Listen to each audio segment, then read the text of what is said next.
Judah's family. Genesis 38. At the time Judah left his brothers, he went to stay with a man from the town of Adullam. His name was Hirah. While he was there, Judah met the daughter of Shua, a Canaanite man. Judah married her and had sex with her. She became pregnant and she gave birth to a son. Judah gave him the name Er. His wife became pregnant again and she gave birth to another son. She gave him the name Onan. Later, she gave birth to another son. She gave him the name Shelah. She gave birth to Shelah in the town called Kejib. Judah found a wife for his oldest son Er. Her name was Tamar. But the Lord saw that Er, Judah's firstborn son, was very bad. So the Lord made him die. Then Judah said to Onan, "You should marry your dead brother's wife and have sex with her. You are her dead husband's brother. You must have a son who will become your dead brother's descendant." But Onan did not want Tamar to give birth to his child. He knew that the child would not belong to him. So when he had sex with his brother's wife Tamar, he made his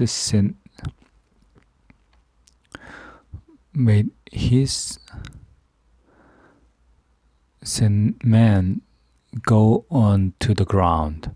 Then Tamar would not give birth to a child for Onan's dead brother. What Onan did was bad, and the Lord was not pleased with him. So the Lord made Onan die too. Then Judah said to his son's widow Tamar, "Go back to your father's house and live there as a widow. Stay there until my son Shelah grows older." Judah thought, "I do not want Shelah to die in the way that his brothers die." So Tamar went to live in her father's house. After a long time, Judah's wife, the daughter of Shua, died. When Judah had stopped being sad because of her death, he left his home to travel. He went with his friend Hirah and Adullamite to a place called Timnah. He went to see a man who were cutting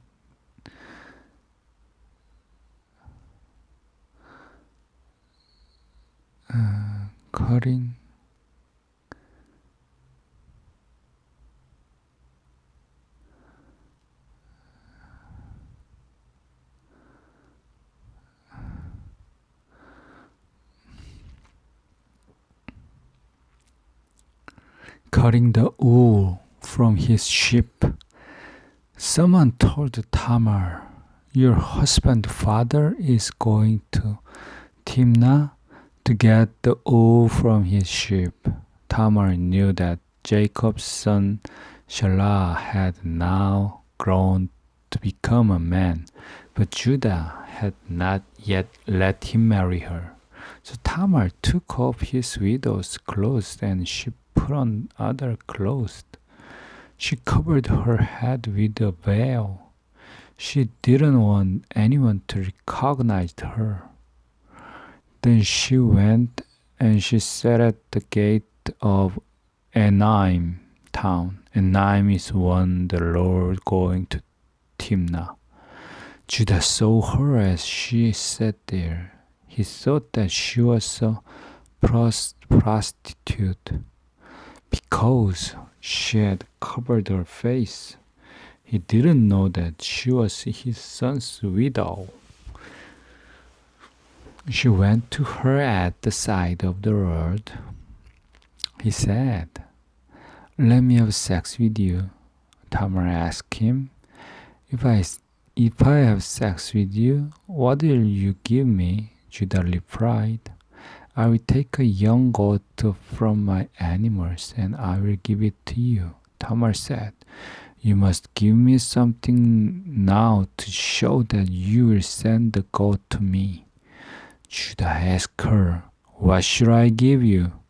Tamar replied, Give me your special ring and the string that holds it, and give me the stick that is in your hand. So Judah gave them to her. He had sex with her. As a result, she became pregnant. After this, Tamar left there and she took off her veil. She put her widow's clothes on again. Judah sent his friends Hira, the Adormite, to take a young goat back to where the woman had been. Judah wanted to get his special things back from the woman, but Hira couldn't find the woman. He asked some man who lived there, Where's the temple prostitute who sat by the road at Enaim? But the man said, There has not been any prostitute here. So Hira went back to Judah with the goat. He told him, I didn't find her. The man who lived there said, There has not been any temple prostitute here. So Judah said, Let her keep the things that I gave to her. People will laugh at me if you go back there again. I sent this young goat for her, as I promised, but you couldn't find her. 3 months later, someone told Judah, Your dad's son's wife, Tamar, has become a prostitute and now she's pregnant. Judah said, Take her out of the town and burn her to death. So they took Tamar out and they were going to kill her. But she sent a message to her dead husband's father. She said, The man that these things belong to had sex with me. That is why I am pregnant. Look at these things carefully. Do you know who the ring, its string, and the stick belong to?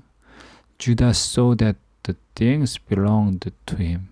He said, She's more in the right than I am. She has done this because I would not give her to my son Shelah as his wife. Judah didn't have sex with Tamar again. The time came for Tamar to give birth, and there were twins. While she was giving birth, one baby put out his hand. The woman who was helping Tamar tied the red ring to that baby's arm. She said this baby came out first, but then the baby took his hands back inside and his brother came out first. The woman said, You have opened the way for yourself to come out. So they gave him the name Perez. Then his brother came out with the red ring on his arm. They gave him the name Jejar. Sarah. Genesis 39. Joseph in Egypt. The Islamite took Joseph to Egypt and they sold him there as a slave.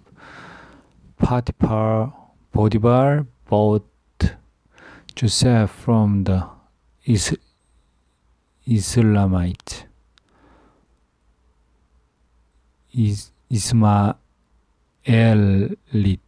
Ismaelite. He was one of Potiphar's officers. He had authority over all the guards, and the Lord was with Joseph, so that good things happened to him. Joseph lives in the house of Potiphar, his Egyptian master. Potiphar saw that the Lord was with Joseph. He saw that the Lord helped Joseph to do good work always. So Joseph pleased Potiphar. Potiphar gave Joseph authority as his special servant. Joseph took care of everything that belonged to Potiphar. From the time that Potiphar gave Joseph authority over everything in his house, the Lord blessed the people of Potiphar's house, his animals and his crops. The Lord did that because of Joseph. So Potiphar told Joseph to take care of everything that belonged to him. Potiphar didn't worry about anything in his house. The only thing that he thought about was the food that he ate. Joseph was a strong and handsome man. After some time had passed, Potiphar's wife saw that Joseph was handsome. She said, "Come to bed with me." But Joseph refused to do that. He said, "My master doesn't need to think about anything in the house. I take care of everything that belongs to him. No one has more authority in this house than I do. My master keeps nothing from me except you. That is because you are his wife. I couldn't do such a bad thing. I couldn't do a sin that is against God." Potiphar's wife continued to speak to Joseph every day, but he wouldn't agree to go to bed with her. He wouldn't even go near her. One day, Joseph went into the house to do his work. None of the other servants were there in the house.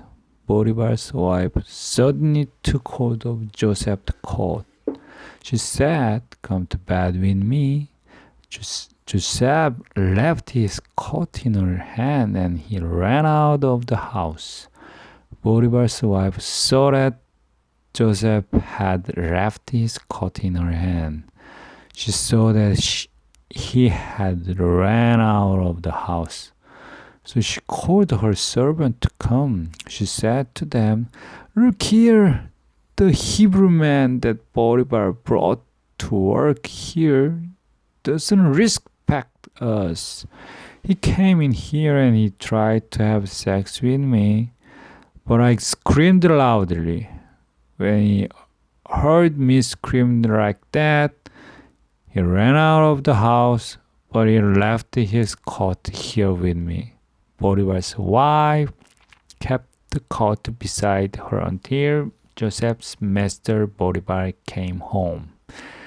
Then she told him this story. "The Hebrew slave that you brought to us tried to insult me. He wanted to sleep with me, but I screamed loudly for help. So he left his coat with me and he ran out of the house." Joseph's masters heard the story that his wife told him. She said, This is what your slave did to me."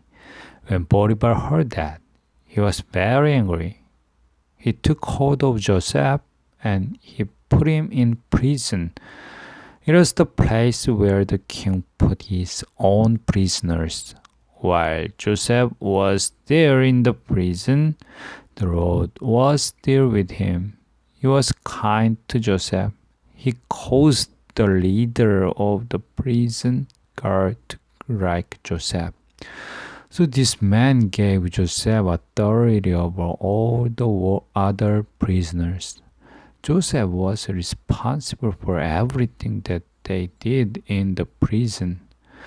The prison guard didn't worry about anything that Joseph had authority over. He saw that the Lord was with Joseph. Whatever Joseph did, the Lord helped him to do it well. Genesis 40. Joseph tells two people what their dreams mean. Some time later, two of the king's officers made him angry. One of them was the king's cupbearers. The other was the king's baker. Pharaoh was angry with these two officers, both the cupbearer and the baker. Pharaoh put them in the same prison that Joseph was in. They was in the house of the captain of the king's guard. They were in the prison for a long time. The captain of the guard made Joseph their servant to help them. One night, both of the king's officers had a dream. Each dream had its own meaning. When Joseph came to them the next morning, he saw that they were upset. So Joseph asked the two officers, "What are you sad about?" They replied, "We both had dreams last night, but there is nobody to tell us what they mean." Joseph said, "Only God can tell you the meaning of dreams. Tell your dreams to me."